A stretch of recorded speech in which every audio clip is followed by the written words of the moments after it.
500년 고려 왕조의 운명이 기울어가던 순간 나라는 왜구와 홍건적의 침략으로 피폐해지고 탐욕스러운 권문세족과 외척들이 국정을 농단했습니다. 모두가 썩어가는 시대를 등지고 새로운 질서를 찾아 나설 때 오직 한 줄기 별빛처럼 지는 별을 지키려 했던 사람들이 있었습니다.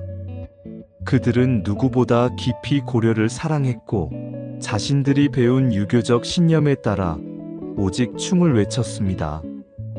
때로는 왕에게 따끔한 간언을 주저하지 않았고 때로는 새로운 세력의 위협 앞에서도 흔들리지 않는 저리를 지켰습니다. 그리고 마침내 역사의 거대한 폭풍 앞에서 스스로 지는 별과 함께 쓰러져간 비극적인 운명을 선택했습니다. 오늘 우리는 고려 왕조의 마지막을 장식했던 고려 유신들의 마지막 선택 속에 숨겨진 시대의 고뇌와 개인의 신념, 그리고 고려 백성들이 남긴 지울 수 없는 강렬한 절의의 흔적을 추적합니다. 지는 별을 지키려다 스스로 역사의 별이 된 충신들의 장렬한 서사 속으로 들어가 보겠습니다. 14세기 후반, 고려는 멸망의 그림자가 짙게 드리운 암울한 시기였습니다.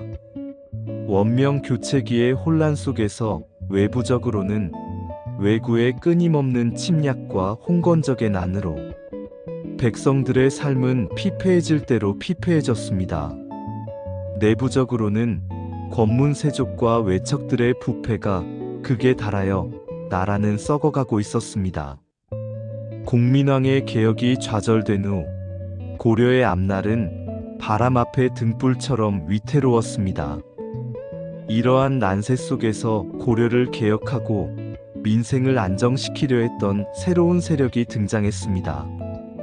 바로 이성계를 필두로 한 신흥무인 세력과 유교적 이상, 정치를 꿈꾸던 신진사대부들이었습니다.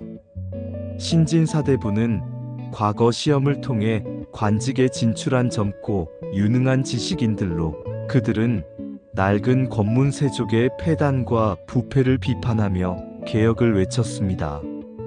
이들은 새로운 시대의 도래를 예감하고 이성계와 손을 잡았지만 그들 안에서도 고려를 완전히 버리고 새로운 왕조를 세워야 한다는 급진파와 고려의 틀 안에서 개혁해야 한다는 온건파 혹은 보수파로 나뉘어 치열한 이념적 대립을 펼쳤습니다.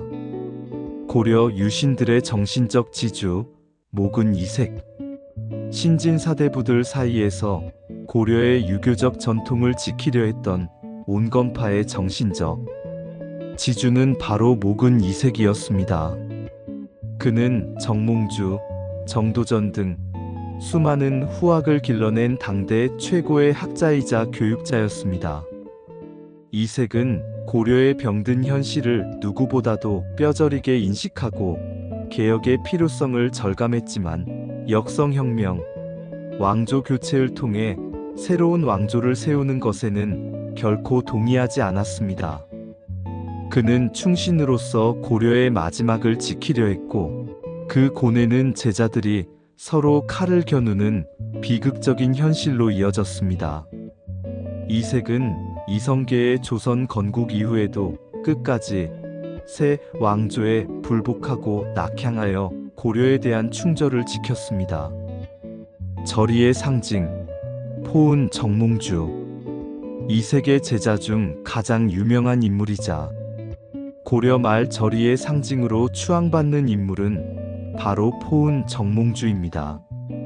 그는 온건파 신진사대부의 대표주자로서 이성계의 위화도 회군 이후 실권을 잡은 그와 손을 잡고 고려를 개혁하려 했습니다. 하지만 이성계가 병상에 누운 사이 급진파 정도전과 이방원 훗날, 태종 등이 역성혁명을 추진하려 하자 이를 막기 위해 이성계를 제거하려는 계획까지 세웠습니다. 그의 단호한 결단은 단심가라는 시조에 극명하게 드러나 있습니다. 이 몸이 죽고 죽어 100번 고쳐 죽어 백골이 진토되어 넋이라도 있고 없고 님 향한 일편단심이야 가실 줄이 있으랴. 결국 정몽주는 이방원이 보낸 자객들에 의해 선주교에서 비극적인 최후를 맞이했습니다. 그의 죽음은 고려의 멸망과 조선 건국의 발판이 되었지만 그의 충절은 시대를 넘어 오늘날까지도 귀감이 되고 있습니다. 두문동 72연 고려의 순절한 마지막 지식인들. 정몽주 외에도 고려에 대한 충절을 지키며 새로운 왕조에 참여하지 않았던 수많은 지식인들이 있었습니다. 그들을 대표하는 집단이 바로 두문동 72연입니다.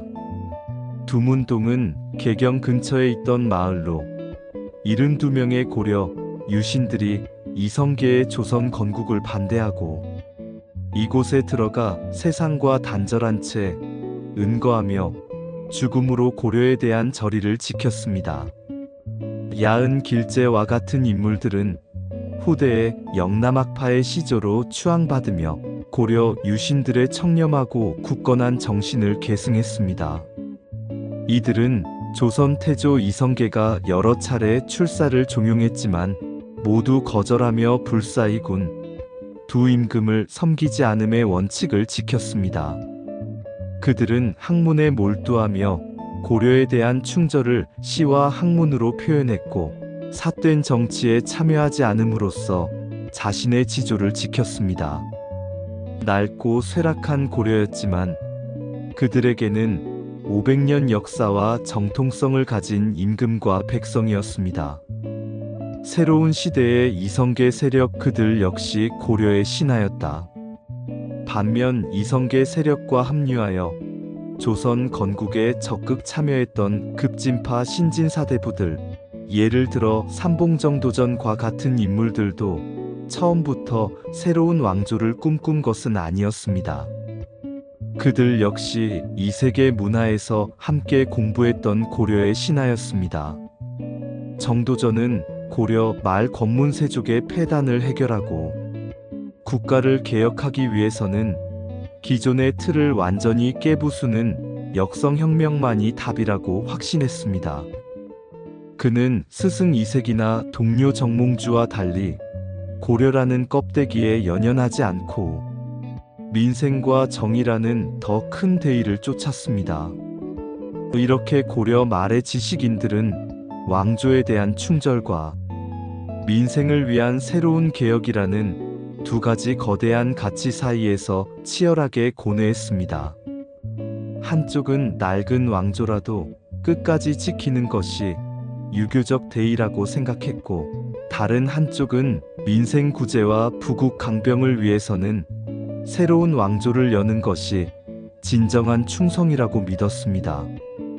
같은 스승에게서 배웠고 같은 고민을 했지만 역사의 경랑 속에서 그들은 서로에게 칼을 겨눌 수밖에 없었던 비극적인 운명에 처했습니다. 고려 유신들의 마지막 선택은 역사에 깊은 질문을 던집니다. 그들은 무너져가는 왕조에 대한 충절을 지키다 희생된 구시대의 인물이었을까요? 아니면 시대를 초월한 보편적인 가치인 정의와 신념을 지키다 스스로 별이 된 영원한 충신이었을까요? 이들의 비극적인 이야기는 단순히 조선 건국의 들러리가 아니라 역사의 격변 속에서 개인이 겪는 고뇌와 선택의 숭고함을 보여줍니다. 그들이 비록 지는 별을 지키려다 역사의 뒤안길로 사라졌지만 그들이 남긴 충절과 절의의 정신은 고려 왕조에 영원히 지워지지 않는 정신적 흔적으로 남아있을 것입니다. 고려 유신들의 이야기는 오늘날 우리에게 급변하는 시대 앞에서 어떤 가치를 지켜나가야 하는지, 그리고 진정한 충이란 무엇인지에 대한 깊은 성찰을 요구합니다. 이야기 한국사 고려편 왕과 백성의 숨은 이야기. 다음 편에서는 또 어떤 궁중의 은밀한 야화가 우리를 기다리고 있을까요? 긴 시간 함께 해주셔서 감사합니다.